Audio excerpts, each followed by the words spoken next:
El profetismo de Teresa es, por lo tanto, precisamente una palabra y un testimonio que no se basa en una sabiduría humana aprendida en los libros o en un aula universitaria, sino que se trata de una manifestación, como lo dice Pablo, de su espíritu y de su poder.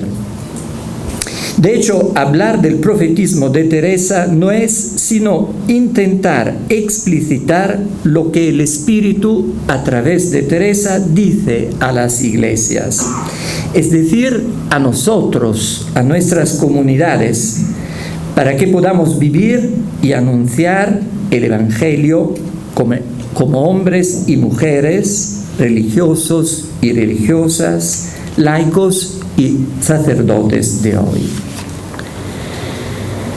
Quisiera añadir que se trata de un espíritu profético que proviene de la vida nueva y renovadora del resucitado.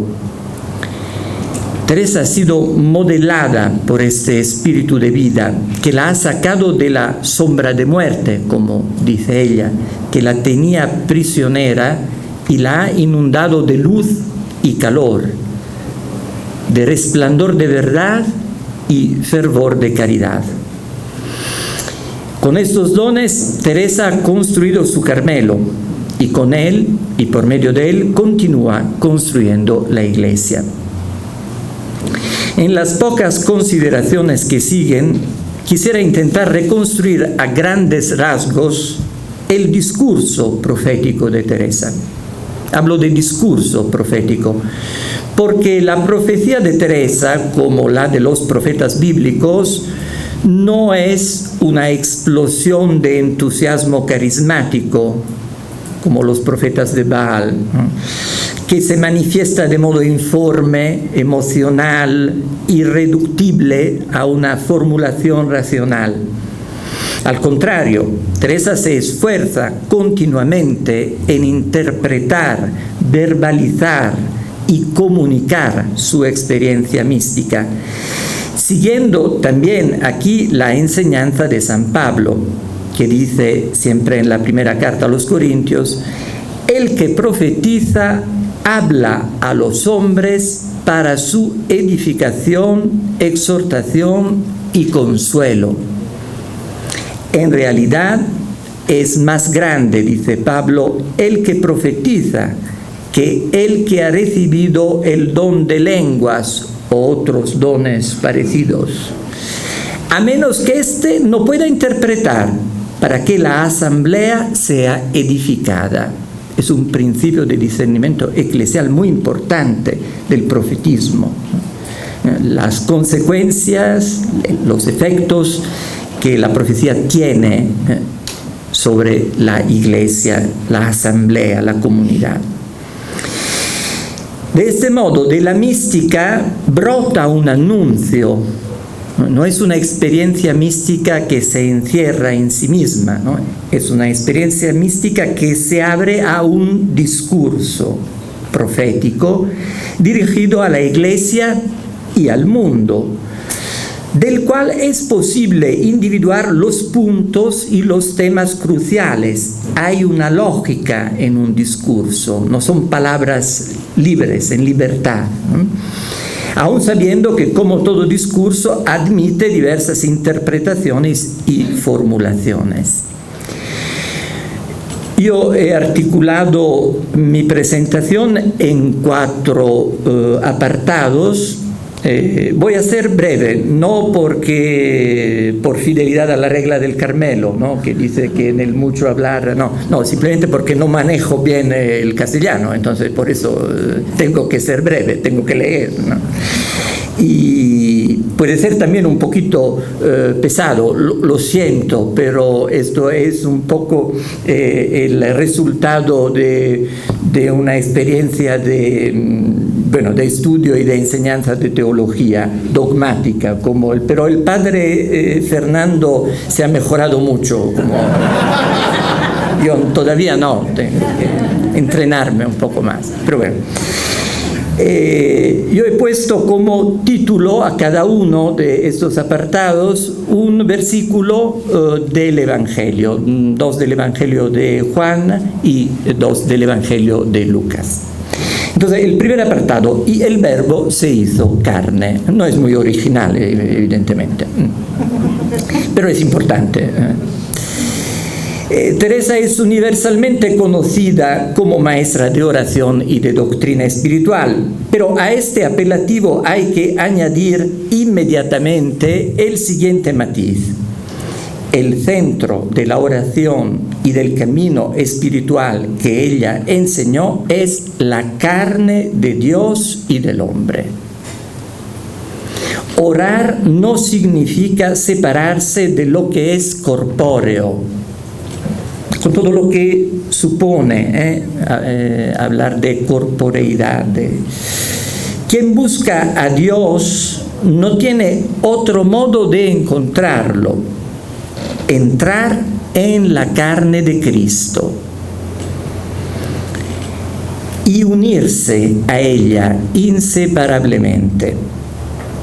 Teresa, en las Sextas Moradas, cita con mucho acierto el Evangelio de Juan, que es fundamental en este sentido: nadie viene al Padre sino por medio de mí, y el que me ha visto al Padre.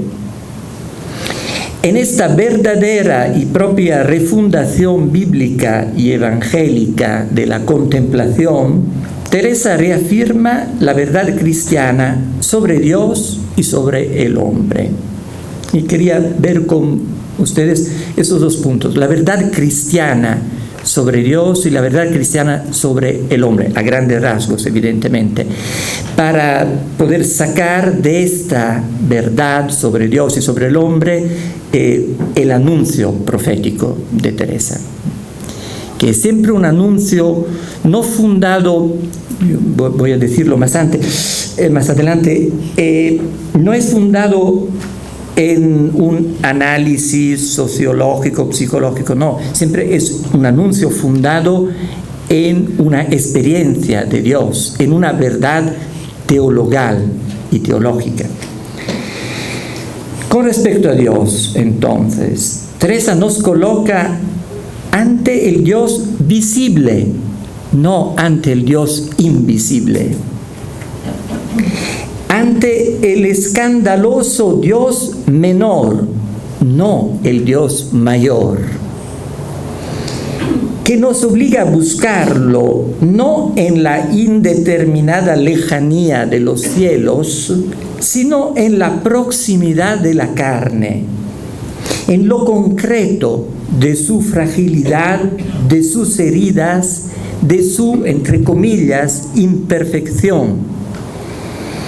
El Dios Altísimo, más allá de toda definición, el Dios de los filósofos, es reconocible solo como el Dios bajísimo, que se hace infinitamente pequeño hasta el punto de hacerse no solo carne, y eso se ve muy bien en el proceso del Evangelio, en el discurso del Evangelio de Juan, ¿no?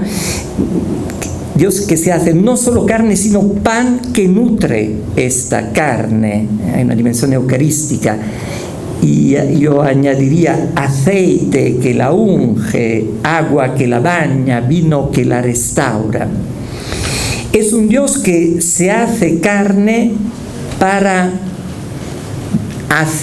modelar nuestra carne, para plasmarla, transformarla y hacerla igual a la suya. En este sentido, la obra de la redención continúa la obra de la creación. Por eso la carne de Dios es una carne viva y dinámica. Es la persona del Hijo que nos lleva de la mano, nos acompaña en el camino, no nos deja solos hasta que no alcanzamos la meta. Esta es la experiencia de Teresa. Un Dios que te lleva de la mano. Está claro que para Teresa no tendría ningún sentido una búsqueda de Dios que prescindiese de Dios mismo, de este Dios. Sería como pretender alcanzar la meta ignorando que la meta se ha acercado a nosotros y se ha hecho camino con nosotros para que pudiéramos alcanzar lo que de otro modo sería inalcanzable. En ese sentido, Teresa pone muy de relieve la misericordia de Dios, su condescendencia, según la expresión tan apreciada por los padres de la Iglesia. Es un Dios amor que va en busca del hombre, lo llama continuamente, no puede soportar que el hombre se aleje de él. Por lo tanto, Dios no es una meta estática, inmóvil e impasible en su absoluta perfección. Es el Dios trino que es incesante movimiento de amor, que quiere abrazar al hombre, atraerlo a través de su Hijo a su danza, como decía Santa María Magdalena de Pazzi, ¿no? En su eterna pericoresis, que quiere decir exactamente esto, danzar juntos. Esto en cuanto a la verdad revelada y experimentada de Dios, ¿no?, por Teresa. Junto a esta verdad de Dios como amor misericordioso y dinámico que se acerca cada vez más y se asemeja al hombre, Teresa insiste sobre la verdad de la condición humana. Quizás este segundo aspecto se ha quedado un poco más en la sombra, pero no es menos importante que el anterior. El hombre, advierte Teresa, incluso cuando alcanza las cotas más altas de espiritualidad, no podrá ser nunca puro acto de voluntad, quedarse absorto en amar a Dios. Aun cuando lo desee, eso no es posible en esta tierra. Constantemente y hasta el último momento, la voluntad necesita ser acompañada por el intelecto, que le muestra el objeto de su amor. Y esto me parece el fundamento de lo que decía Padre Fernando, de la formación continua. No puede haber un